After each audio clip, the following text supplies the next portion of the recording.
Good morning, folks. This is Greg Judy at Green Pastures Farm. Today, the morning period, we are actually giving them 2 bales of hay this morning. The cattle had all stockpile last night. So this is 1 bale. The boys are gonna go get another one as soon as the mob gets up here, so they don't follow them back down the hill. The cattle went clear across the creek. Excuse me. They actually thought that they were going to be moved. And our lead cow, 160, she's still over there. She let out a bawl a while ago. Like, where are you all going? You need to be going this direction. But it's pretty good hay. This is got a mixture of orchard grass. There's some fescue in it.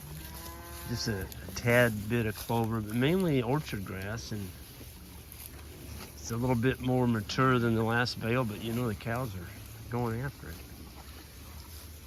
And there's still, I'll show you the stockpile we got left. So this is, we gave him this strip last night, about where those 2 bulls are jostling there, over to that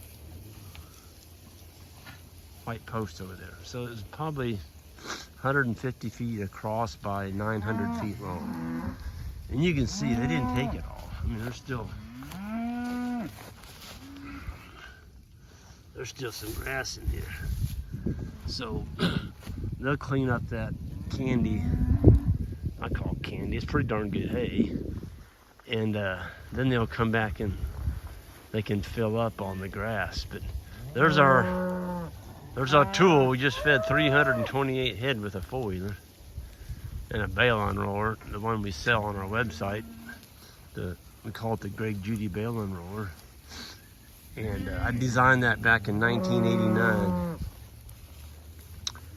And I had a guy build it, and we started selling them here. I guess this is our 5th year, something like that, 4th or 5th. Anyway, we do deliver now. They're delivered all over the United States. We have a really nice young family that works on that, making them and delivering them. They do a good job with it. But I wanted to give, this is steep land out here, and that 4-wheeler brought that bale up this hill from that bottom. It's actually way over there. Brought it up this hill. We started at the tree line up there. We just started going back and forth like that. And this is 1 bale. 1 bale. And we're gonna go get 1 more, but until we do get back, 328 head can eat off of 1 bale. That's what I'm going with this. That's what I want to point out. And this is where we were at yesterday. So in the evenings, they're getting no hay, and mornings they're getting 2 bales on what they grazed the day before. I mean, this looked like this yesterday morning. I mean, look what they did out there. They absolutely pounded it. Yeah, they left a little bit of hay. That's for my soil microbes. You want to leave a little bit of hay. Got to feed the soil too. You don't want to take it all. Remember, it takes grass to grow grass. And if we had a bale ring out here, you'd have 10 or 12 cows on that 1 ring. Well, what's the other 200 or 312 supposed to do, or whatever? Stand there and watch them eat? No, you spread it out. And you notice the manure paths out here. It's not in a circle. A bale ring, you got a 30-foot circle of manure. It's spread all over the field. So this ridge, which used to be all broom sedge, by the way, we leased this farm. This is one of Marshall's farms. This is Marshall's farm. He didn't have more than 1. And Marshall passed away, and we were able to buy half of it, and one of his daughters kept her 80 acres. And So we took broom sedge and turned it into fescue, orchard grass. There's some brome in here, a little bit of clover. It's just a really nice piece of grass now, where before, you know, a rabbit would have starved to death if he tried to go across this. There comes 160. Oh, she's mad. She was at the very lead. Now she's the last one up here because she led him across the creek. The boy's gonna go get him another bale. I told him I'd wait for him and shoot this video while they're getting one more bale. There it goes. Don't need a $100,000 tractor to unroll hay when you got an ATV bale unroller. Those are available on our website, greenpasturesfarm.net. We keep them in stock pretty much all the time at our farm, and people come and get them. They either tow them home or we set them in the back of their pickup or on a trailer. But yeah, I love it. You know, I don't like feeding hay, but it makes me feel good to feed hay when I know that what I'm doing is going to grow me more grass. So you got, you know, 328 head here today on 2 bales. You're not going to be able to hardly step out here without stepping on some manure or a pea spot where they urinated, and that's going to grow us a ton of grass. Plus they're trampling all this carbon on the land. You get animals this tight, folks, they're going to do some trampling. It's almost like we have a fence around them, but we don't. They've got to walk a third of a mile to get water. We got a pond down over the hill there. It's got a skirt, a rock skirt that we put on it. And that pond is down big time. It's probably 9 feet down. It's a good thing it was a deep pond. I mean, we just haven't had any rain to get runoff. So, but it's early. You know, this is December 6th. We still have plenty of time to get some rain.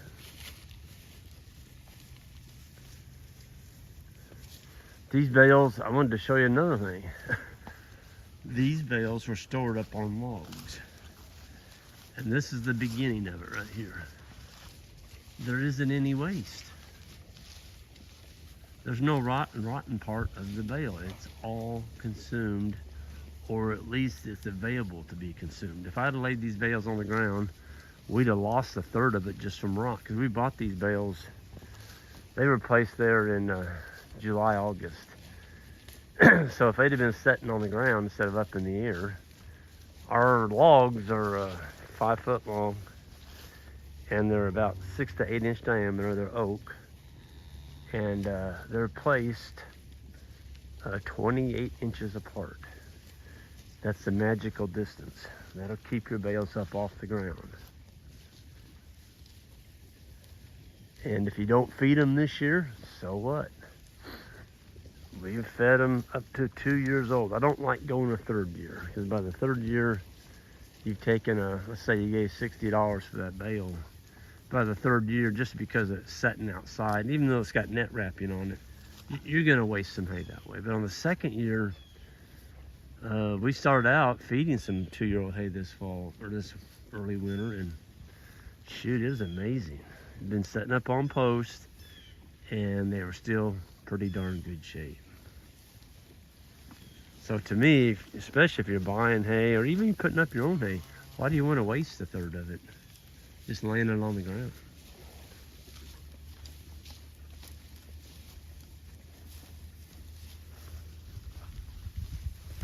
Yeah, it's chilly out here.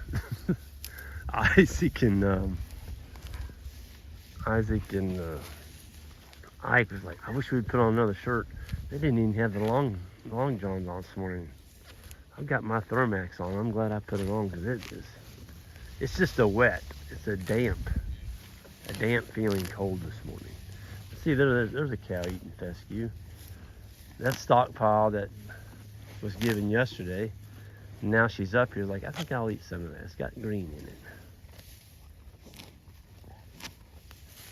There's another one doing the same thing.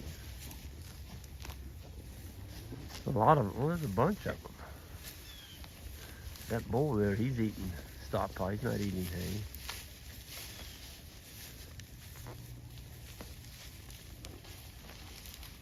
What a beautiful morning, though. We're gonna go over and work on a new farm. That's some new news. We just leased another farm, and needs some work on the fence.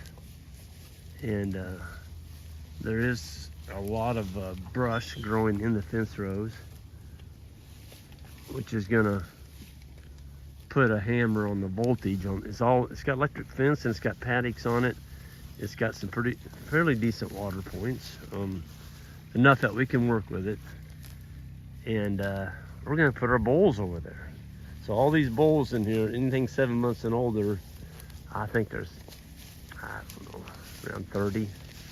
Those will be taken out, and that's gonna take a lot of pressure off of our other farms by taking all these bulls out of here. And the stockpile over there, the guy sold his cow herd, sold the farm, new owner bought it, and nothing's been grazing it. And so it's got some really premium stockpile, and I'll be doing some videos on it as we get going here on it. It's a nice farm. I think there's 66 acres of grass on it. The rest is all timber. But the beautiful thing about it, it's about 3 miles. Yeah. I'm gonna do a speedometer because we'll be going over there to move the cattle through the winter. But I'm thinking it's 3 to 4 miles. It's not that bad. It's got a lot of blacktop and stuff, so we can't walk them. Too much traffic. But you know, if you only have to haul them 3 or 4 miles, that's nothing. You can kind of do that as long as you don't have to do, you know, several hundred of them. So they just brought that up the hill, and Ike is pulling the netting off. So that part right there, he just flipped off of that netting. That's the bottom of the bale. I want y'all to look at the bottom of this bale. You're good. And there's just hardly any waste. We're gonna eat that.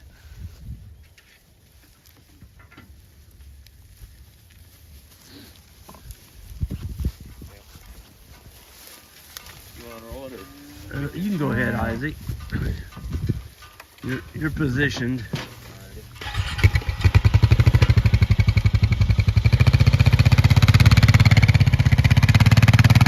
We do the pitchforks, and right there where you start, especially, it'll be a little thick. But Isaac came up with cut the cat method, so he's actually rolling it off backwards. So it just comes off in chunks once you get going. And so we'll spread that out a little bit. Once that cow, she's trying to get up on the hay. So there he goes. He's going to cover this hillside with hay and manure and urine, compliments of the cows.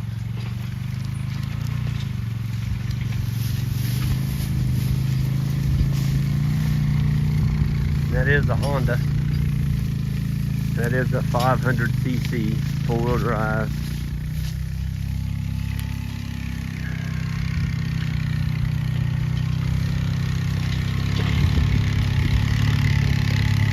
You want to put your windrows about 20-30 feet apart.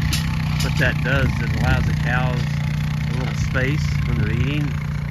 So if there's a bully in the group, the more timid cows get something to eat. And also by spreading it like he's doing there. Also, the faster you go, the bigger chunks it throws out of. The slower you go, there's hardly any pitchfork in it. I keep cranking, getting that bale off there. There it is. So they made 1, 2, 3, 4, 5, 6, 7. 7 windrows that are about 150 feet across. And all the cows get to spread out now. And I mean, they're going right to it.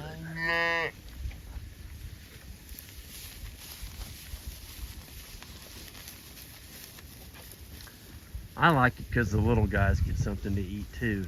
In a bale ring, you know, a calf that size is not going to get anything to eat. They're just going to get knocked around. But here we've got them all spread out, and everybody has an equal chance to get them a little breakfast this morning, and then go eat some fescue if they want to. Anyway, I'm going to get off of here. My fingers are about to freeze off. It's cold out here, and we'll see you all down the road. And I'll be seeing some of y'all in Canada next week, going to Edmonton. That's going to be a great conference. Jay Fewer is going to be there, and